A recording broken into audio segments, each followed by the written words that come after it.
Hi, welcome to my channel. My name is Annie, and this is Unity Consciousness. Thank you so much for stopping by today. I'd like to welcome any new subscribers and also thank those of you who are tuning in for this week's energy update. So let's jump right in. Today we have a new moon in the sign of Taurus, that at 7 degrees, which will be occurring at 3:31 Eastern Time here in the United States. It is ruled by Venus. This new moon energy, I tell you, I got some insights this morning that are very exciting. So I think we should talk about that a little bit. But first, let's talk about Venus. Venus is the ruler of this new moon. And Venus has spent a great deal of time. She's still in shadow. She began a retrograde cycle that also is connected to a synodic cycle.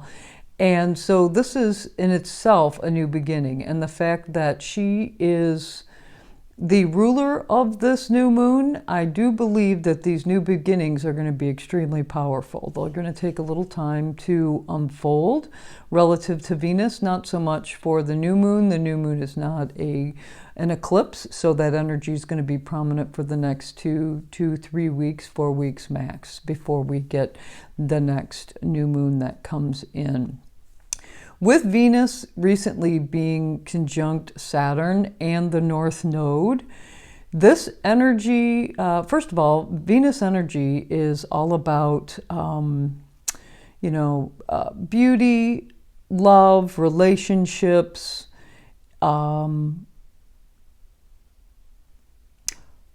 why we love what we love. Spending time with Saturn has really helped her define why we love what we love, holding us accountable for why we love what we love. In the sign of Pisces, it's about compassion. It's about taking accountability and responsibility for passion. And with the North Node also being here, there's an element of karma or life's path, all related to our relationships. Venus in the 12th house is helping us to understand 12th house of the astrological zodiac wheel. When I say 12th house, she is helping us here, especially conjunct Saturn and the North Node, helping us understand where we are thwarting our best efforts or restricting ourselves because it's Saturn, and we need to take accountability for that. Now, the fact that Venus is ruling this new moon in Taurus, it could have, because Taurus is all about stability, it's all about security, it's about finance, it's about food sources. These elements combined, it's karmic. There could be synchronicities here. Compassion is at the forefront. And these new beginnings are a time for us to embrace grounding for structural purposes and to integrate what we love, why we love it. We spent a little time with that, and create this new beginning. Welcome this new beginning. Welcome this new energy.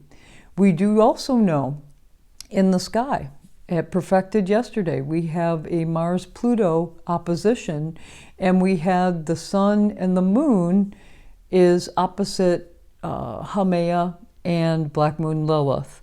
This is a very challenging fixed grand cross. Now the sun has moved to 7 degrees. The other planets are at 3 degrees. So it's starting to separate. We're getting some relief from this, from the essence part of this. But nonetheless, it's an undercurrent of energy that happens to be occurring. The opposition between Mars and Pluto was all about power and powerlessness. Sometimes there's power in powerlessness. It's about control dynamics. And then we talked about your essence and the moon, your emotionality, the essence of who you are being opposite Haumea and Black Moon Lilith. Black Moon Lilith is absolutely rejecting, submitting to things, being forced to submit, amongst other things. And Haumea is the Hawaiian goddess of fertility. She's trying to birth new earth. And we have to certainly shed, at the time of this fixed grand cross and this new moon energy, to shed the things that we are submitting to that no longer serve us. Where are the creating power structures or control structures that no longer serve us? Where has power or control left us powerless, and somehow, instead of appreciating the powerlessness and finding freedom in that, we are creating duality and polarity in that. It's a very interesting group of energies that are occurring, but this new moon in Taurus is helping us to emerge from all of this energy with a new sense of grounding and stability. Black Moon Lilith in Scorpio, especially in Haumea, but more Black Moon Lilith, there could be secrets coming to light. There could be things being said that need to be said. But most importantly, there's just no more submissive behavior. I'm just not going to have it anymore. And that could be creating all kinds of issues. Then on the 30th, which is Wednesday of this week, Venus, who is still in shadow until mid-May, is going to re-enter Aries. And she's going to be there until June 6th. And again, Venus is all about love and beauty, money, worth, what you value, what pleases you. Venus in the sign of Aries is love at first sight. Like, oh my God, I saw this and I just have to have it. Or, I saw him or her and it was just love at first sight. Well, it may feel different now because she's still in a retrograde phase, but she went into Aries and then rolled back into the sign of Pisces and part of her retrograde cycle, helping us understand 12th house matters and how that's taking away from our pure essence or the manner of purity of our essence, and how that may be attracting things to us or seeing things differently than attracting them to us, that aren't necessarily a reflection of our true pure essence. And with Venus being conjunct the Saturn and North Node spending so much time there, and Neptune for a while actually, it's shown us where we've restricted what Venus represents. And it may be probably subconscious because this is 12th house energy. And it's thwarting our best effort to attract something that mirrors or enhances our pure essence. And like I said, this is 12th house energy. This is a very big concept. This has a lot to do with the download I got earlier today. We're going to be working with this energy when she comes out of shadow on the 16th. It won't be so much an internal process, an integration process. We're going to be activating this until the 6th of June. Conditioning that we have adopted or assumed or been a part of our lives for security's sake, with Venus, who's sextile Uranus until she re-enters Aries, which is at the time of this new moon, she's going to be sextile Uranus, is bringing this sudden insight in that's helping us understand higher consciousness of our values, what makes us happy, and allows us to shed the things that no longer serve us relative to our self-worth, our value, and what we hold near and dear. She's much wiser now, so that when she re-enters Aries and she has that spark, when that spark hits, it's a more genuine, understanding of our pure essence so that we can attract the things that truly are meant for us, that aren't part of a conditioning or part of wounding that may have occurred. She will, before she moves into the next sign, she will be having a conversation with Chiron. Right? Before the 6th of June, she's going to have a conversation with Chiron. So any wounding that has reshaped our value system or what we hold near and dear, or it could even be self-worth, how we attract these things to ourselves, is going to be up for grabs. And also, like I said, with her connecting with Uranus, we can get this sudden insight that's going to make a very positive change. And I like this new energy connected to the new moon as well. She's ruling the new moon, so this energy is going to be powerful for the next bit of time. Then on Friday of this week, which happy May 2nd, I believe, it's going to be Friday, Mars is going to leave shadow. Mars will be moving out of shadow in the sign of Leo. There's been a very tiring retrograde phase, and with Mars, we are understanding our passions a little bit better, a little bit deeper perhaps, coming and leaving, shedding ego structures and stepping into heart-centered consciousness for passion projects. And I really like this. And this Mars energy is going to be trine Aries energy because he's in the sign of Leo. And so he's going to help us with passions there too. So I do like that. Then Venus, that same day, which I believe is Friday, Venus is at 1 degree of Aries, and she is going to conjunct Neptune. So this is interesting energy, very interesting energy. This could be one of two things, well, one of many things. Two things that came to mind for me was delusions of love, because it's Neptune. Now, with Neptune moving into the sign of Aries, and depending on how you managed how the energy of Neptune in the sign of Pisces and 12th house energy, then moving into the first house, how that energy was managed, this either could be delusions of love and beauty, relationships, things that we hold near and dear, or it can be a very creative time of your pure essence. And this, again, is going to be cheered on by Mars, which is now out of shadow, been through a retrograde cycle, and he's the cosmic lover over there cheering her on, going, yeah, baby, you know your true essence. It's pure. We've dropped 12th house energy, things that we've used, delusions that we've used, or conditioning that was there to hold us back. We've dropped that. So now we can have this pure potential, this Neptune energy conjunct with Venus energy, who's wiser, more compassionate.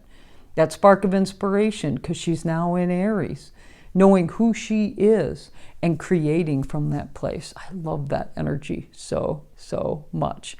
And like I said, Leo's now deeply rooted in heart-centered consciousness, so he's just feeding her that vibe too. Then a week from today, next Sunday, the 4th of May, may the 4th be with you, Pluto is going to go retrograde. And we talked a little bit about this in the last video, and we won't dive too deep. We'll talk more next week. But I want you to be aware of this. There's a much bigger picture going on here. We talked a little bit about it. That fixed grand cross included Pluto. Pluto in the sign of Aquarius. Control, power issues, power structures, power dynamics, powerlessness. And we will now be revising and reviewing Aquarian themes, which, in my opinion, again, Aquarius, in order to really envelop Aquarian energy, you have to know your pure essence. And that's why we have Pluto's been working with these planets as they go from 12th house to 1st house, from Pisces into the Aries energy. He's trying to help us all, whatever that planet represents, understand the purity of your true essence, right? So understanding our pure essence and coming from a place of purity, understanding your essence, then you can be woven into the tapestry of the collective. Otherwise, there's imperfections there.